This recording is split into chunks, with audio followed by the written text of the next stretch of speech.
Hello, Maverick traders. Welcome out to your market roundup for December 23rd. Christmas is upon us. Hope you're having a great holiday season.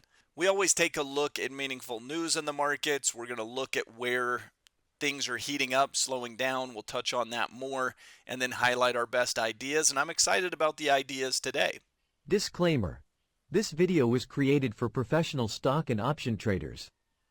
Maverick Trading is a proprietary trading firm that employs professional traders around the world. Our traders trade firm capital and keep 70 to 80% of profits they generate. All trades and analysis in this video are for professional traders only. If you are interested in becoming a professional trader for Maverick, click the apply button in the video description. Let's break down what happened today. All right, so as we break down the markets, a little bit of a bounce back, I would say. S&P and NASDAQ specifically, both up just shy of 1%. Russell 2000 remains the weaker component, and this speaks to actually most stocks are now in a downtrend. Yet the equity markets, the broad markets, when you look at the S&P, it looks okay. Most stocks are trending lower, and so that puts us in a weird dynamic. If you were to look at the New York Stock Exchange advanced decline line as an example, it's way down. More stocks hitting new lows than new highs. So a little bit of a divergence in place, which suggests more weakness to come. Gold down just shy of 1% as well. Daily news: if Santa Claus should fail to call, bears may come to Broad and Wall. The Santa Claus rally period is specifically the week after Christmas. So this is historically somewhat of an indicator. If you rally as the market reopens after Christmas holiday, so markets are closed Wednesday, if you rally until the new year and early into January, that's a very good sign for equity markets. If you do not, that tends to be a leading indicator. Now it's only 1 week, but it tends to be an indicator essentially that the markets may have some problems. So we'll see how that Santa Claus rally goes as we come back to do the market roundup next week. We'll have a sense of, okay, how did Thursday go? How did Friday go? How did Monday go? And then, of course, New Year's would be just after that. We'd have New Year's Eve on the 31st of Tuesday, and then brand new year on Wednesday. So we'll see if there can be a rally as we get through that week after Christmas. Advanced decline line, about half and half today, but notice the 50-period moving average. Only 30% of stocks moving up, 70% of stocks moving down. So most of the charts you see are going to be of the bearish variety. So look at this S&P chart. Now, if you were to look at these lows, you'd say, okay, here's a low in the S&P, here's a low in the S&P. If you were to compare this to the advanced decline line, like we said, the advanced decline line has broken this low, meaning we're really in a downtrend in most names across most sectors. So the S&P is still hanging in there. Why is that? Well, there's one big reason, and you're probably sick of me talking about it, but I'm going to talk about it again, and it is the January effect. This is a great year for this to work, and it's simply a tax question. Do you want to sell your big winners late in a year? No, you do not. You don't want to pay taxes early. You want to delay that tax a whole nother calendar year. So if you can wait until January to sell the big winners, you get to delay paying taxes on that gain. And do some people want to sell a little bit of their Tesla shares or this or that? And you think about the huge institutions around the world, they're delaying paying taxes. So the things that are strong, as we've been saying, tend to remain strong through year end.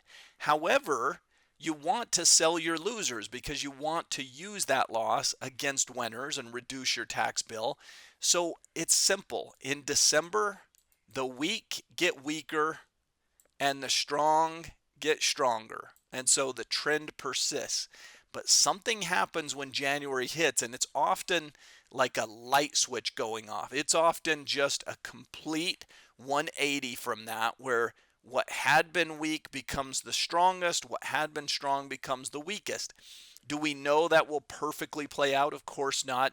And not every stock's going to behave that way. But from a sector, from a broad market perspective, I would somewhat anticipate that happening. So anticipate some of the weakest things out there kind of flipping and turning to the upside. Some of the strongest things, and I think what's vulnerable, of course, are the Nvidias and the Amazons and the Palantirs and all the things that have been up the most. I mean, those would be vulnerable to some selling, Tesla and so forth, because they've had such a great calendar year.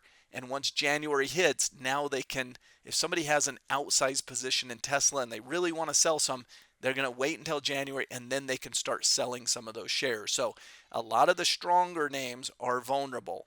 The S&P, I think, should follow advanced decline line and head back down towards this low, call it the 5,700 or even just below that, as kind of a shorter term, or call it intermediate term target over the next few weeks. NASDAQ, this would not be my favorite place right here, right now, because we're almost to flip the calendar.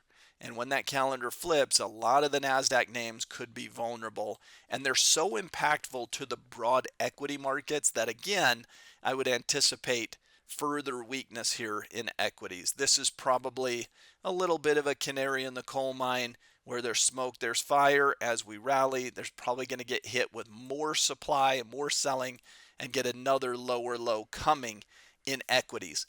Russell 2000, it's already getting blasted. Now, this is where a lot of the weaker components are. So maybe the Russell holds up relatively well, but I wouldn't expect it to do stellar. So as we look at today, I mean, all the things that have been strong just really continue to be strong, right? And the things that have been weaker, probably a little bit more on the weaker side would be the takeaway. So as we look going forward, think about this next week. There could be a little bit more strength for the next week. We're still about a week away from the calendar flipping into January, right? So, you could hold up still for a few more days, but once January hits, it gets a little dicey. Now, here's my thesis.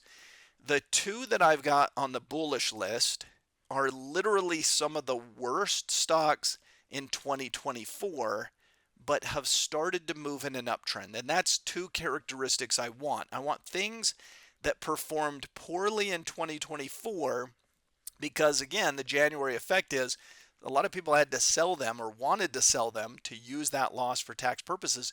They got to wait 30 days to buy them back, and a lot of times more of that buying happens late in the year or early in January. So, and importantly, I'm not buying the things that are the weakest, things that are beaten down in the short term, right? These are uptrending now in the short term, but they've been beaten down in the long term, and that's the two characteristics I want. On the flip side, on the bearish side, I'm looking for the things that performed really well for the whole year, 2024, but are now starting to underperform, now have moved into short-term downtrends. So these fit that bill. Long-term trends are one way, but the shorter-term trends have now reversed, and that's exactly what I'm looking for. Boeing had an ugly 2024, but has started to move into an upward trend and should have, theoretically, a little bit better start to 2025. Some buying pressure coming back in. Boeing would be a stock that I'd be looking for an entry point in. Lululemon, same thing. Bad calendar year, but good in the short term. Look for buying opportunities. And frankly, Lulu looks like more of a buy right here, right now. It's kind of a classic bull pullback. Bull pullback and starting to pivot back to the upside. On the bearish side, again, I'm looking for things that have been strong for the year but have started to break down in the short term, because those 2 points of emphasis are what I want. Here you've got Philip Morris International starting to break some support levels. Watch for a consolidation and then further breakdown. Eli Lilly, strong calendar year, but has started to roll over in the short term. I would anticipate very likely to continue to push lower and come down and challenge and probably break that low at 710. Markets are setting up for that January effect. They're already trading it. We've talked about it for weeks. The strong stay strong, the weak get weaker, and then it flips in January. So this is an important time to kind of be prepared for that and for It wouldn't shock me if right in early January, some of the worst sectors, energy and some of those things, catch a nice bid. And then some of the weaker or some of the stronger sectors, specifically large cap tech, Teslas and those types of stocks kind of get hit. This week, there's really no economics or earnings. People don't schedule those around December 25th and Christmas week. So it is a very quiet week. And very quiet means lighter volumes. Expect that as the week moves on, you'll get light volume tomorrow, which is a half day. You'll get light volume on Thursday and Friday and so forth. And then volume will start to pick back up as we get into the new year next week. Have a great week, everyone. Hope you enjoyed the market roundup. We'll see you next time.